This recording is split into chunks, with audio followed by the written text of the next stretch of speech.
தமிழகம் முழுவதும் உள்ள கொடி கம்பங்களை ஏப்ரல் 21க்குள் அகற்ற வேண்டும் என சென்னை உயர்நீதிமன்றம் இறுதி கெடு விதித்திருக்கிறது. இது பற்றின மேலும் விவரங்களை செய்தியாளர் சுரேஷ் வழங்க கேட்கலாம். சுரேஷ், வணக்கம். இந்த வழக்கு தொடர்பான கூடுதல் தகவல்கள்.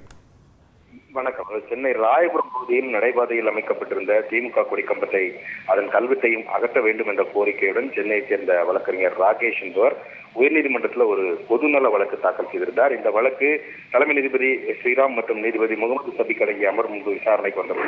அப்போது அரசு தரப்பில் ஆஜரான கூடுதல் தலைமை வழக்கறிஞர் ரவீந்திரன் ஏற்கனவே மதுரை அமர்வு தமிழகம் முழுவதும் இருக்கக்கூடிய அந்த பொது இடங்கள், தேசிய மாநில நெடுஞ்சாலைகள், உள்ளாட்சி சொந்தமான இடங்களில் இருக்கக்கூடிய அரசியல் கட்சிகளுடைய கொடிக்கம்பங்களை 12 வாரங்களில் அகற்ற வேண்டும் என்று உத்தரவிட்டிருக்கிறது.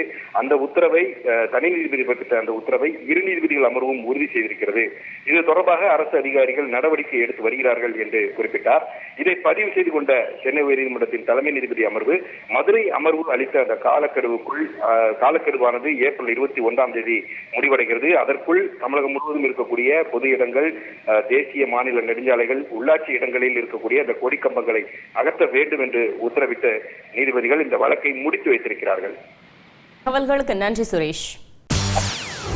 செய்திகளை உடனுக்குடன் தெரிந்து கொள்ள உடனே சப்ஸ்கிரைப் பண்ணுங்க.